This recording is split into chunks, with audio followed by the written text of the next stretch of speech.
Alright, this is a build that I've kind of been playing around with, and it turns out it's probably my strongest build yet. So I'll just go ahead and get into it and show you what I've got. Basically, what this does is it uses the Necropotent set with a pet to give you a lot more max magicka. And this way you can place stats elsewhere and that sort of thing, and it really works out well. Starting out, I've got the Bloodspawn set.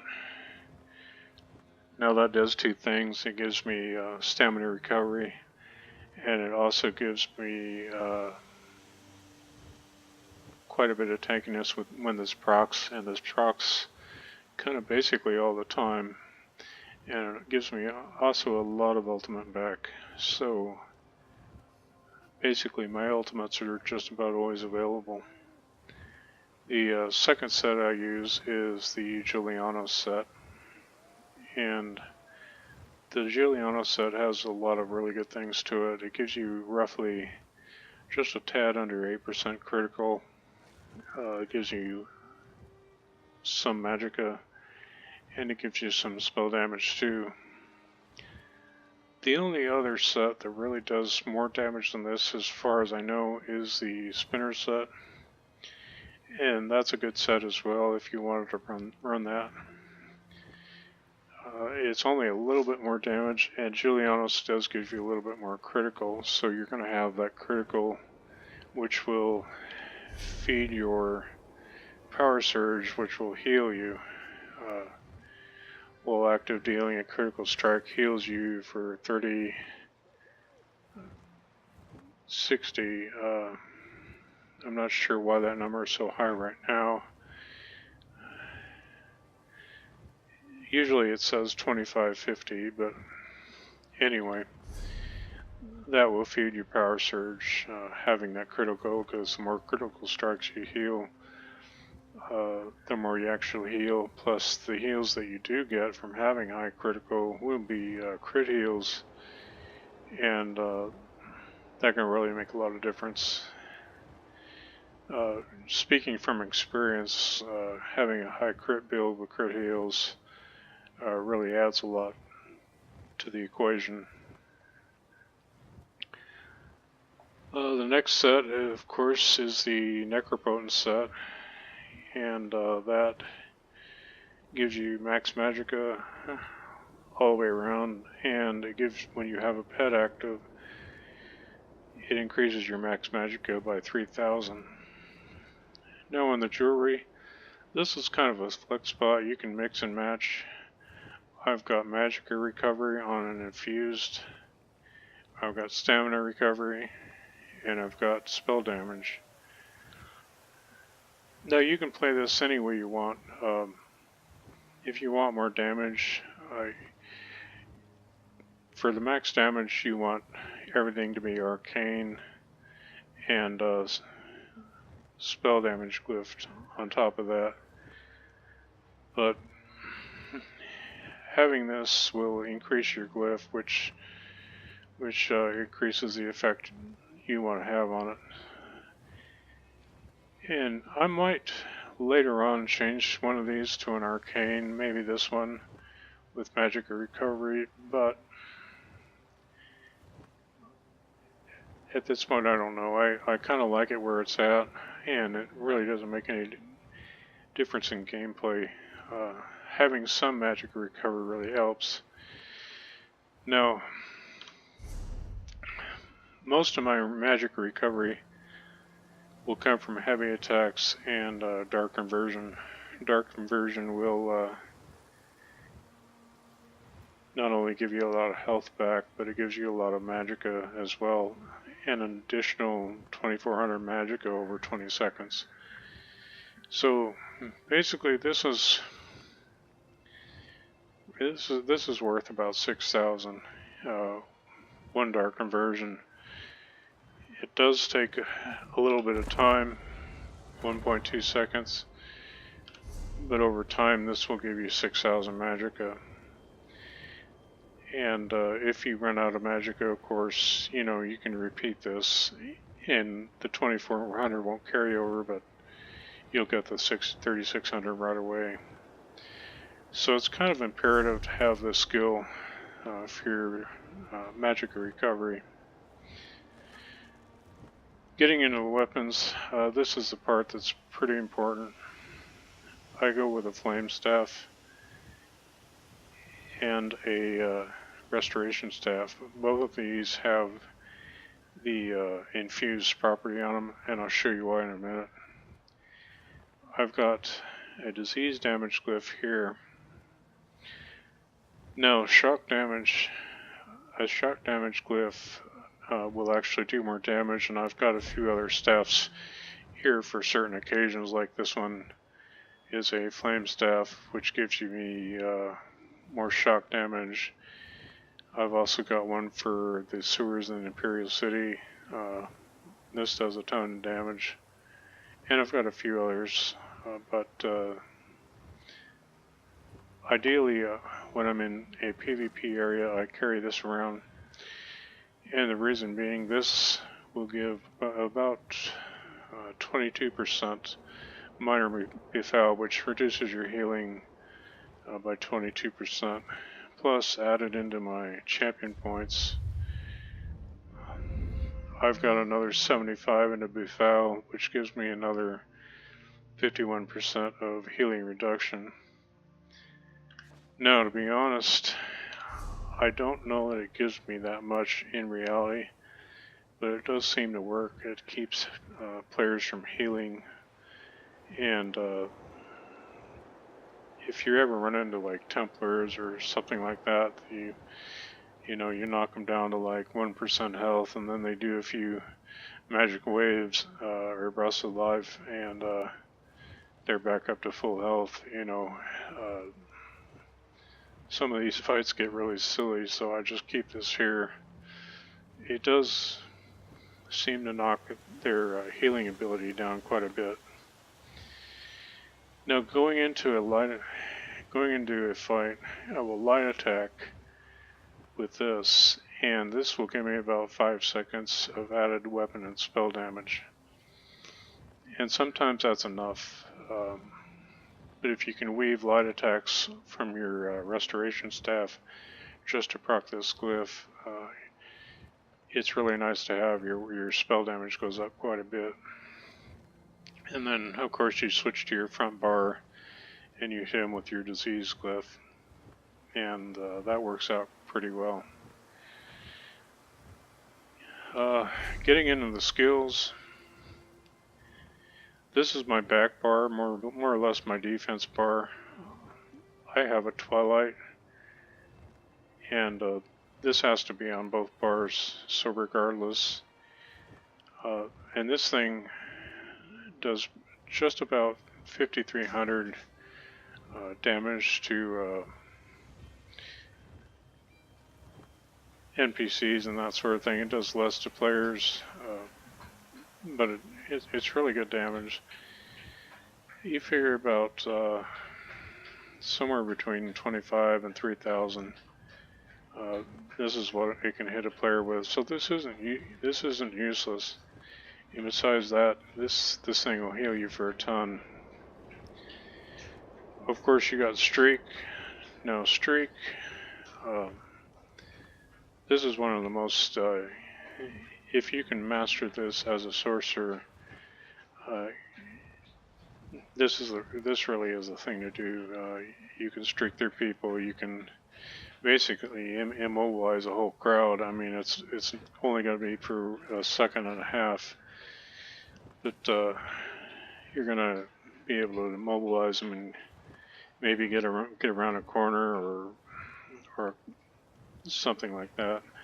But this disorients them, and if you streak through with this, it's going to take them a while to get around to focusing you again. I mean, this was kind of hard even for me. If somebody streaks through me and stuns me, then I have to CC break and turn around and find them again, and it really does a good job at disorienting players. this is Power Surge, and it gives you an added weapon and spell damage by 20%. And while active, if you deal a critical strike, that heals you for 3060 health. Now I'll flip bars. This is my crystal frag. It's unbuffed. It's sitting at 13447. So if I hit Power Surge, now I'm sitting at 14,299. So you can see kind of what that does. Dark Conversion is really kind of one of the most important skills to have. This will give you a lot of sustain if you're using this correctly. Basically, using this once gives you 6,000 over 20 seconds. But now then again, you might find yourself in a situation where you're going to have to do this a few times in a row.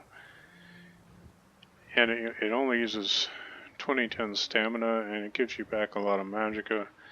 But that's why I like having a lot of stamina recovery for roll dodges, break free, and for using this. And if you have this on your bar, you're going to have basically all the magicka recovery you need if you have time to use it. This is another skill, Balance Storm. It lasts for 23 seconds. It's going to give you a Major Expedition for 4 seconds, which is pretty nice. And it's also going to give you Major Ward and Major Resolve, increasing your physical and spell damage by 5280. And of course you have Light's Champion.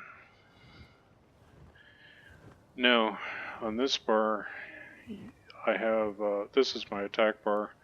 I have Force Pulse, I have Rune Cage, of course Crystal Fragments, and Summon Twilight.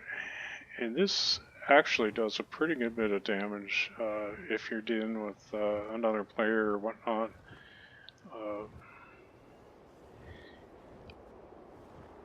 It goes up to about 5,300 on NPCs, so you figure against a player it's going to come down to 2,500. But it's not useless. It's really nice to have there. Of course, you have Harden Ward. Now, ideally, if I was a better player, I would have this on my back bar somewhere and have another damage skill on my front bar, but I don't have that. I find it a lot easier for me just to have it on the front bar where it's just handy and available. But to people that are better at switching and that are quick with this, this could be on your back bar. And of course I have Shooting Star. I did have Ice Comet, but I found this gave you a lot of ultimate back, especially if you can hit 4 or 5 players. It seems like between that and what your Blood Spawn gives you, you basically always have ultimate. So these are the skills that I use. I've just found this combination to be really good. Lots of stamina regen. It hits fairly hard.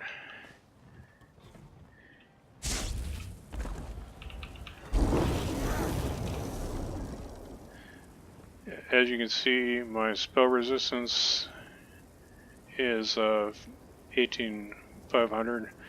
Now basically when Bloodspawn pox, you're going to have roughly 2,500 or 25k of spell and physical resistance. I've also got everything impinned for the critical resistance. This way I don't take a lot of damage from players that crit.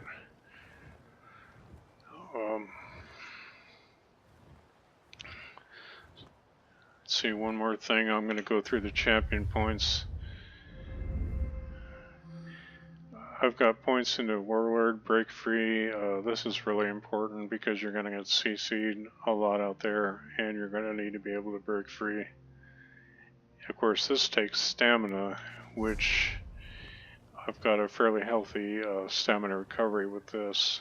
So basically the glyph I have on the ring and the one piece of Bloodspawn gives me quite a bit of stamina, which is probably the main reason I use it, more than the tankiness and the ultimate. That's a really important thing to have, although I really do like, you know, the ultimate that I get back.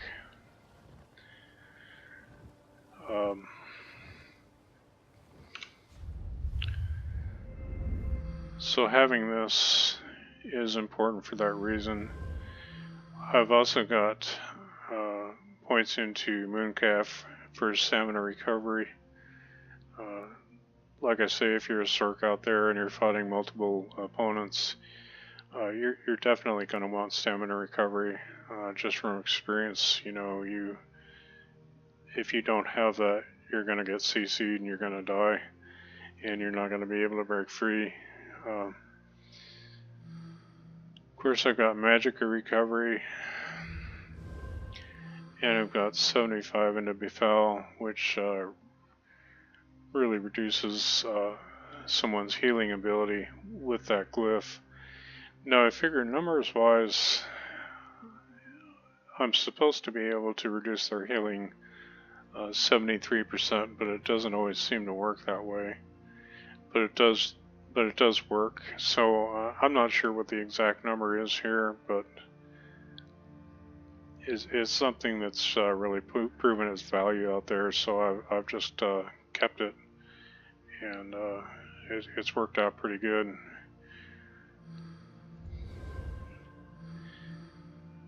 Okay, I've got in the Apprentice Tree. Now this is your damage tree. This is going to be important for your damage. I've got Summon to Elfborn. This increases your critical damage. I've got Spell Erosion. This increases your spell penetration. Elemental Expert. This is going to increase your overall damage.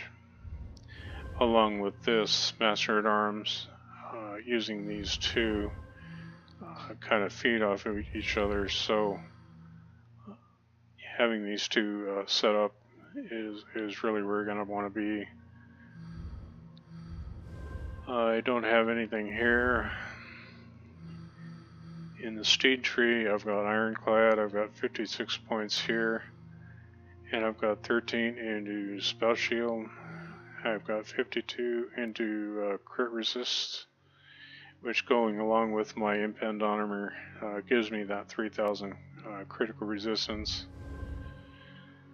I've got some into Light Armor Focus, which, since I have 5 pieces of light, I use this to increase my physical resistance. And what I've done is I've tried to keep these fairly even, so they both, whether I'm fighting a magic air character or a stamina character, you know, it just, you know, I've got that fairly even.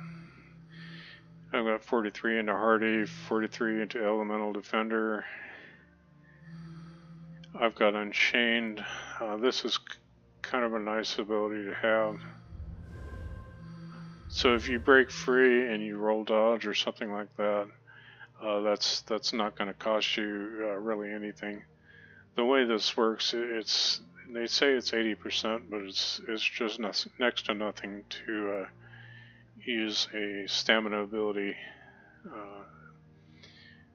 So breaking free and roll dodging, this won't cost you hardly anything, and this can be really important out there, especially if you're outnumbered.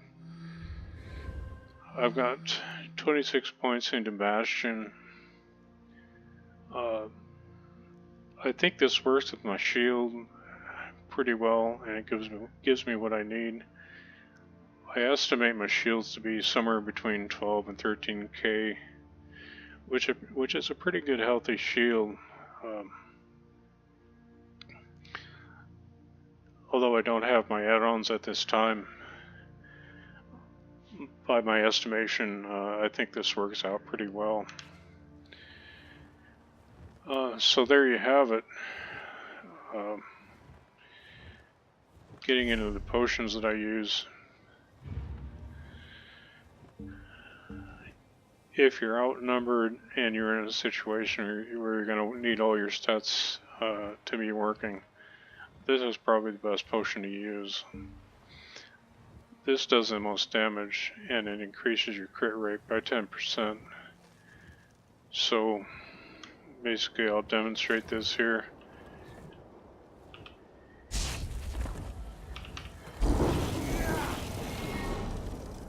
Now my spell critical is at 42%. If I hit a spell power pot, all of a sudden now I'm up to 52%. And that can really matter as you're out there doing damage. It really helps to have that.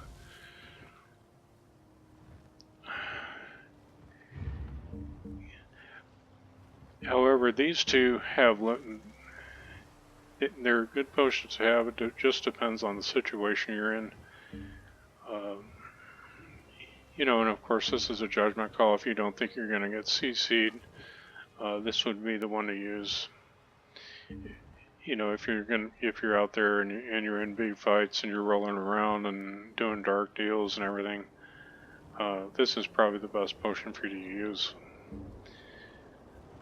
This one is kind of a favorite of mine, because basically, if there's Nightblades,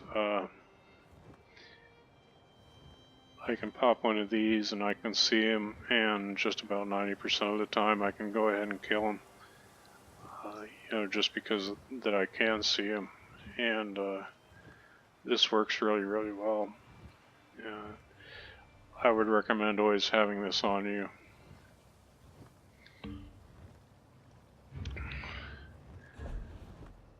So I guess that's about it. Just remember, if you can master streaking through your enemies and attacking them from behind, this is really, really useful for a sorcerer.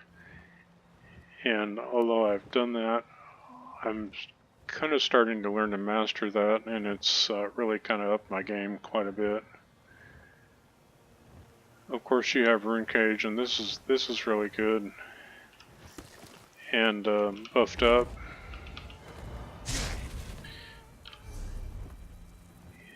It does a pretty good bit of damage as well. Of course, this is your bread and butter, crystal frags. This thing hits like a truck, especially on this build, which is why I used the Juliano's Necropotence combo. And of course, you got your little pet, and this does a lot of damage as well. Some of the other ultimates, Dawnbreaker with Spining is actually a pretty handy ultimate to have. It hardly costs anything, and it hits pretty good, and it knocks enemies back. The only thing is your enemies have to be kind of right next to you for this to work. Sometimes I do use this, and sometimes I use Shooting Star. It just depends on the situation. But I like Shooting Star. I used to run Ice Comet, but that was... I felt this one gave me a lot more ultimate back, especially if I'm fighting a group of players and it's like, you know, 4 or 5 people, and I throw this down and streak through them. You know, basically, you know, so they can't block. This will hit every one of them and give me like 48 ultimate back. And really with this on, it doesn't seem like it takes any time for your ultimate to come back. So that plus whatever your blood spawn gives you, you really are in a pretty good place. And Bloodspawn's going to proc a lot, and you'll be sitting right at about 25k resistance with Boundless Storm and the Bloodspawn procking.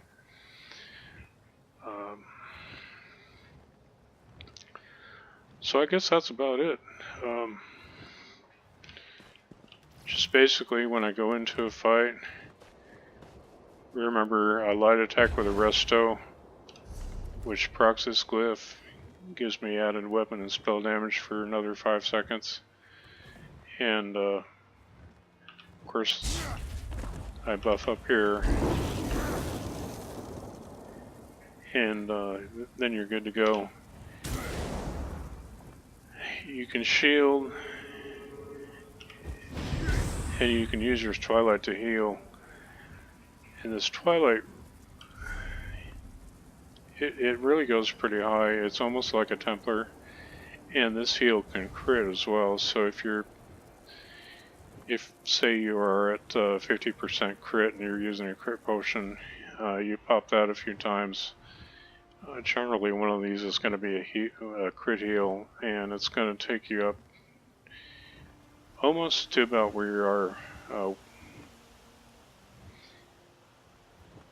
Like in Cyrodiil, you know, your heals are supposed to be half, you know, you're going to get half your heals, which you do, but if it crits, of course, it's going to creep up a lot closer to where it would be if you weren't in a Cyrodiil. So basically, I guess that's about it. It's just been a really good build as far as survivability and that sort of thing. The only thing you're going to run into if you're not playing right is you're going to run out of max magicka, or you're going to run out of magicka. You're probably not going to run out of stamina, but you are going to run out a little bit low on magicka. So in your fights, you're going to have to watch that. You're going to have to get into a place where you're doing heavy attacks with either your flame staff or your restoration staff. Now your restoration staff, of course, will give you more magicka back, but between using that and using dark conversion, you should be pretty good. But you know, you are going to have to watch it. So anyway, I guess that's about it. It's been a real strong build. I've really enjoyed myself out here. Since I've run this, I've probably killed like 800 players or something, and it just, I don't know what it is, but it really works well. So anyway, I guess that's about it. Hope you guys have gotten something from this and you've enjoyed it.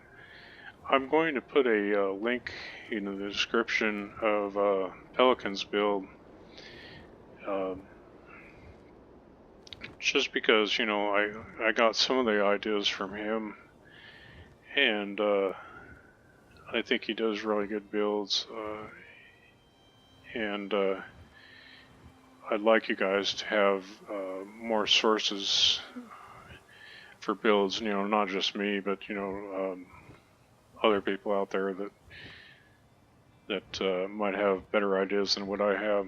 So anyway, I hope this helps you, and I guess I'll see you guys out there. Take care.